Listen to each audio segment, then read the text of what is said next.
Hello, everyone. Welcome to Wrestling with Green Pinstripes podcast. I'm your host, Kalind, and on this episode, we're going to be talking about the Monday Night Raw after the Elimination Chamber review, otherwise known as No Escape in Germany. Let's get on with it, shall we? Monday Night Raw kicks off with a recap of the pay-per-view that happened last night, and then it segues to an opening segment with Alexa Bliss and Mickie James heading to the ring. Alexa Bliss did most of the talking as she was gloating about her win last night at the Chamber match, and she also praised Mickie James for being a Hall of Famer, and it's not exactly clear that if Mickie James was a heel until later on. And I know that she also dissed Sonya Deville and Mandy Rose, saying that they have a bright future, but not while she's champion. And then Asuka interrupts the segment, and then Alexa Bliss was pretty much making fun of Asuka for speaking broken English. So then, all of a sudden, it broke out into a brawl when Nia Jax showed up, and then, there was a 3-on-1 assault on Asuka, and then Bayley and Sasha Banks came to make the save. So let me guess, is there going to be a 6-woman tag match later on tonight? I guess we'll see and find out after the break. And I knew it. It was going to be a multi-women tag match, a 6-woman tag match, where it's the faces of Bayley, Sasha Banks, and Asuka against Mickie James, Alexa Bliss, and Nia Jax. Okay, first of all, there was tension in that pay-per-view between Sasha Banks and Bayley. Where did that go? They're all of a sudden cool 24 hours later, and when did Mickie James actually turn heel? When did she actually turn heel? Excuse the sound in the back. That was my iPad. So, what is this? I never thought that in 2018 I'd be souring on multi-person tag matches. I didn't have a problem with it back in 2009 or 10, but now it's becoming a little bit too much, multi-person tag matches. They've been doing this on both Raw and SmackDown, particularly on SmackDown, and I know that the current writer, Road Dogg, is the head writer for SmackDown, and I know he's a tag team specialist, but you don't build single stars through meaningless tag matches.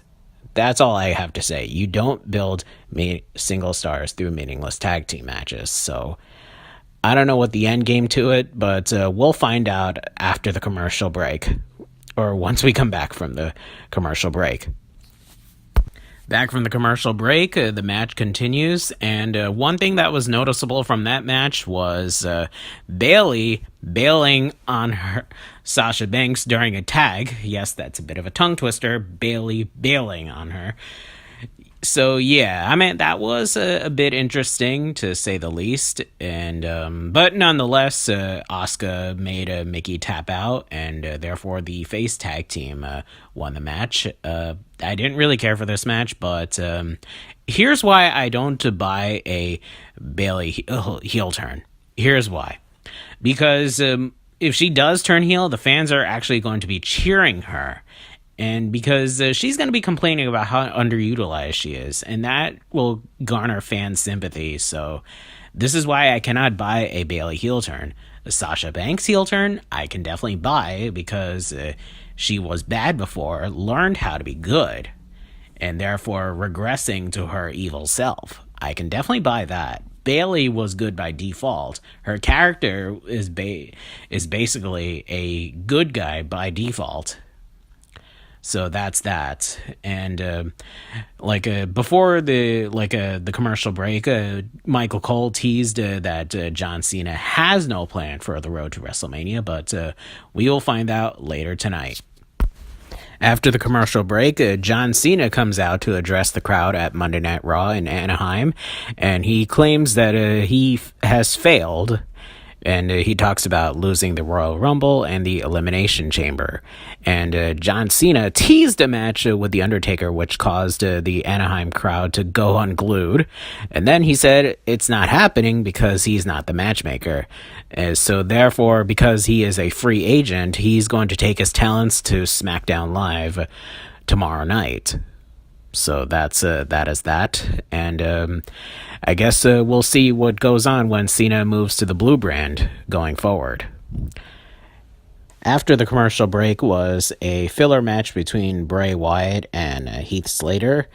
And that was just it, a filler match. And after the match, I believe Bray Wyatt said, "Matt Hardy, look what you made me do." And as Fearless Riot on Twitter would say, that's a Taylor Swift reference. So, yeah, I have no idea what's going on with Bray Wyatt. Last year, I actually cared when he was in a storyline. And he was WWE Champion last year. And he was in a compelling feud against Randy Orton. This year, I don't even give a shit about Bray Wyatt. So, I'm just saying, what a difference a year makes. I mean, he definitely got the worst deal in that Superstar shakeup. He definitely got the worst deal. That's for sure. That is definitely for sure. What happens next? I guess we'll find out after the commercial break. Back from the commercial break, The Miz and Miztourage came out to the ring having a promo segment with The Miz talking about why he should have won the Elimination Chamber match and faced Brock Lesnar at WrestleMania. And he made a solid case because when he held the Intercontinental Championship, he definitely made the title very prestigious and definitely made it relevant. And I can definitely agree with that because in 2016, when Miz won the Intercontinental Championship, I mean, it definitely was, it definitely felt like a must-see television. And I know that The Miz was pretty much SmackDown for the start of the second brand split. That's definitely for sure.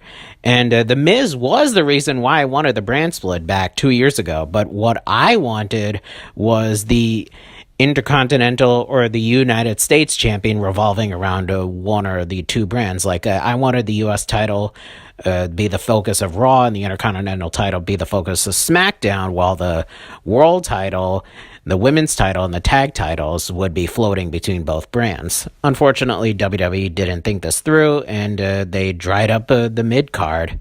And I know that Seth Rollins came to interrupt the segment, and now there is going to be a match between Seth Rollins and The Miz after the commercial break. So let's see what happens.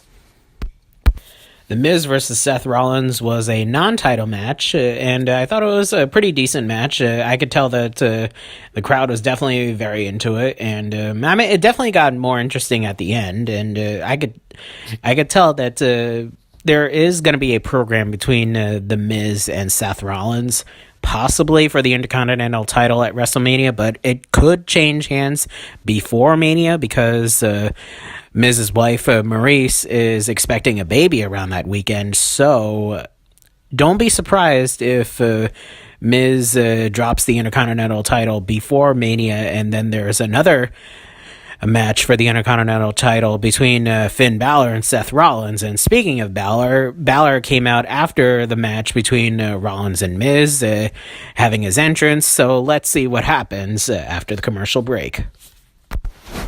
After the commercial break, The Miz and Balor would face off one-on-one, but it almost didn't happen because Bo Dallas and Curtis Axel attacked Finn Balor, and then Gallows and Anderson made the save and brawled between the Miztourage, and I thought it was going to be another six-person tag match, but then Kurt Angle showed up on the Titantron and said, nope, they're going to be a one-on-one rematch between Finn Balor and The Miz, and the tag teams of Miztourage and the Club would be banned from ringside. And Angle told Miz, you're going to be competing in this match, because if you don't, you're not going to be competing at WrestleMania. So therefore, Finn Balor and The Miz are now having a singles match thus far. So Miz and Finn Balor do face off in a singles match. I thought it was another pretty decent match, back to back in a row for the Miz in terms of losses.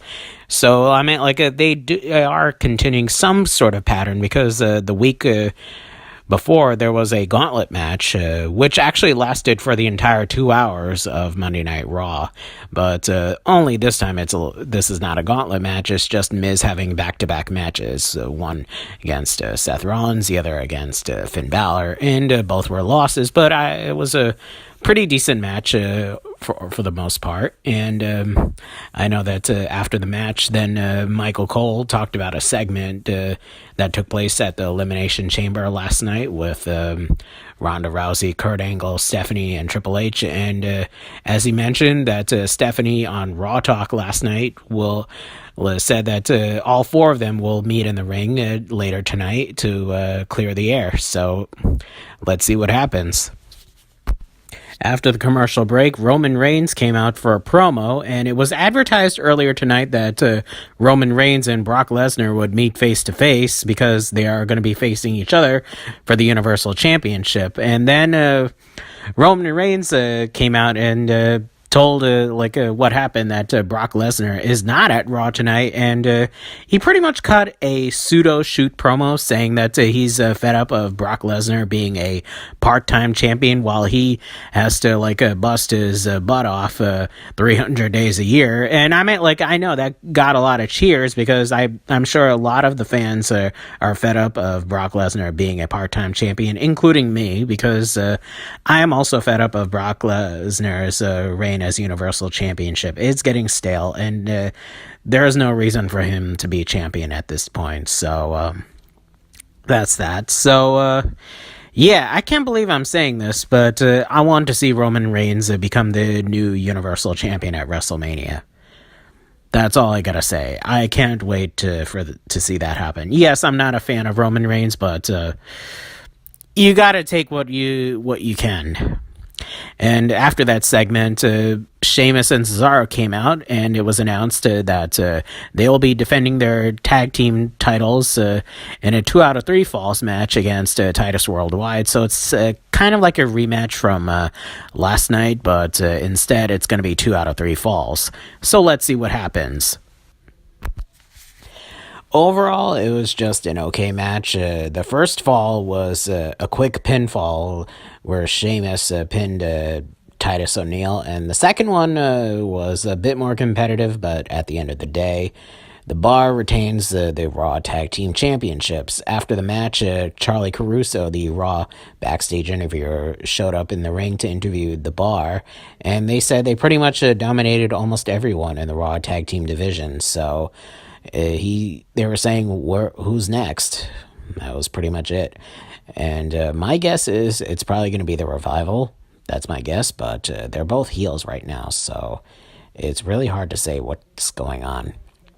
Also, it was announced that Jarius J.J. Robertson will be the recipient of the Warrior Award at the WWE Hall of Fame, so congrats to him. If you do not know who Jarius Robertson is, in short, he was someone that who needed a liver transplant at a very young age due to liver problems when he was a baby. So that's that. And plus, the reason why he's getting the Warrior Award is because of his positive attitude. So I would suggest to Google more of his story. So, in the words of Mauro Ranallo, Google it, kids! Yeah, that's pretty much it. And after the commercial break, there is going to be a silly match between Braun Strowman and Elias. So here's more details coming up soon. And as I said before, it was a silly match between Braun Strowman and Elias. So nothing too special, except at the end, Elias used a fire extinguisher to spray Braun Strowman in the face. That did make me laugh a little. I haven't laughed this much since the New Day versus Rusev Day match where they were wearing Christmas costumes on SmackDown. So I have props to them for that tonight. And I know that Braun was teasing to put Elias through a table on the announce stage, but that didn't happen as Elias raked Braun Strowman in the eye, and then Braun chased Elias all the way to the back, but Elias fled because he's shorter and he ran faster. So then Braun screamed, "I'm not finished with you!" And then if you noticed, near the end of the segment, a limo pulled up. So it could be Triple H and Stephanie McMahon in that limo. So that will segue to that segment after the commercial break. After the commercial break, Stephanie McMahon and Triple H came out to clear the air between Ronda Rousey and Kurt Angle. And here's one thing I would like to say. Steph was accusing Kurt of having the flu or double pneumonia and last night and tonight. And here's my thing. Stop making jokes about flu and pneumonia, okay? It's not funny. It's sick. To the Raw creative team, it's sick, all right? I mean, people have actually died from the flu this year, or from based on the reports, people actually died. So please don't make flu jokes. All right, it's not funny. It's really mean. It's cruel. But continuing in that, I know that Triple H and Steph were trying to fake an apology to Ronda Rousey in that last segment, and Kurt Angle was pretty much lying tonight when he told all the things that he claimed he was lying when he was telling all the things that happened at WrestleMania 31, but it really was the truth. Kurt Angle was just only saying that because I believe that Triple H and Steph threatened to fire Kurt Angle as a general manager of Monday Night Raw. So, yeah, I meant Ronda Rousey was pretty much asking for an apology because Steph did just slap Ronda in the face really hard, and Steph reportedly apologized, but that was an insincere apology, so I don't exactly buy it. And then after that segment to end Monday Night Raw, Triple H punched Kurt Angle out of nowhere, so that's keeping the continuity from Survivor Series, because if you forgot, at Survivor Series, Triple H turned on both Kurt Angle and Shane McMahon. So, yeah, I mean, I think I still stand by that prediction that there is going to be a match at WrestleMania between Triple H and Steph and Kurt Angle and Ronda Rousey in a mixed tag match. So, yeah, my prediction still stands. I could be wrong, so we'll see about that. But I'll probably do a WrestleMania video, a card, hyping up the card and whatnot, so we'll see from there. Overall, Raw was good. I meant definitely better than Elimination Chamber, but I'm just saying there are times where I could skip some segments. So yeah, I mean it was kind of a bit of a chore to watch through 3 hours of Raw, because you have a pointless filler, and then you have to sit through commercials and whatnot. So yeah, I meant I'm going to give Monday Night Raw a B-, slightly better than Elimination Chamber, but like I said, nothing too special as of right now. And as you heard earlier tonight, that John Cena will be heading to SmackDown. So I will not do a SmackDown review or SmackDown synopsis, as my podcast would say. But if there is something notable from that SmackDown episode that John Cena appears in, I will definitely do a quick video about it if something does come up. So that's that. And that is it for my Monday Night Raw review after the Elimination Chamber. So that is that. And this is Wrestling with Green Pinstripes, and I'll see you next time.